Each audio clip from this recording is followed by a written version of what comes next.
آپ کو لیے چلتے ہیں جڑامالہ، جہاں انتظامیہ کی نااہلی کی وجہ سے سیوریج کا پانی گھروں میں داخل ہونے لگا۔ ہیپاٹائٹس سی کے ساتھ ساتھ دیگر بیماریاں پھیلانے کا سبب بننے لگا، لیکن انتظامیہ کے کان پر جوں تک نہیں رینگ رہی۔ اس وقت ہمارے نمائندے میاں مہران اکبر موجود ہیں ایک ایسے ہی گھر میں، جہاں کے مکین انتظامیہ کے رویے سے تنگ آ کر میڈیا کا دروازہ کھٹکھٹانے پر مجبور ہو گئے ہیں۔ جی میاں مہران، بتائیے گا کیا تفصیلات ہیں آپ کے پاس؟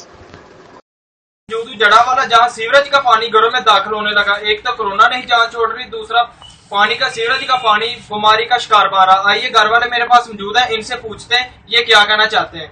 جی السلام علیکم، میرا نام مرزا صغیر ہے، میں یہاں کا مقامی رہائشی ہوں اور پچھلے 15-20 دن سے میں کئی دفعہ یہ کمپلینٹ بھی کر چکا ہوں کہ سینیٹیشن والوں کو، ڈی سی او کو کہ آ کے میرے گھر کا ایک دفعہ معائنہ کریں کہ میرے سیوریج کا پانی میرے گھر کے اندر میرے باتھ روموں تک چلا گیا ہے۔ بچہ میرا 2 دن سے بیمار ہو گیا پانی میں گر کے، کوئی پرسان حال نہیں ہے، کوئی پوچھنے والا نہیں ہے۔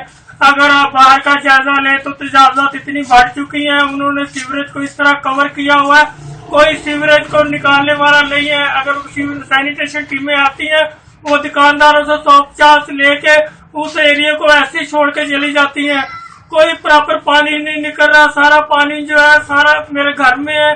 ٹھیک ہے، میری آپ لوگوں سے التماس ہے، پلیز میرے اس پرابلم کو حل کریں اور اسٹرکٹلی اس پہ نوٹس لیں اور تمام اداروں سے جو اس سے ریلیونٹ ہے پلیز میرے مسائل کو دیکھتے ہوئے میری مدد کریں۔ ہاں جی، جیسا کہ ان کا کہنا ہے کہ میرے بچے بیمار ہیں اور زنیرہ بی بی سے اے سی سے یہ ریکویسٹ کر رہے ہیں کہ میرا گھر کا پانی کی نکاسی کا جلد از جلد انتظام کیا جائے۔ کیمرہ مین ٹیم کے ہمراہ سٹی رپورٹر میاں مہران اکبر، جیو ایکسپریس نیوز، جڑامالہ۔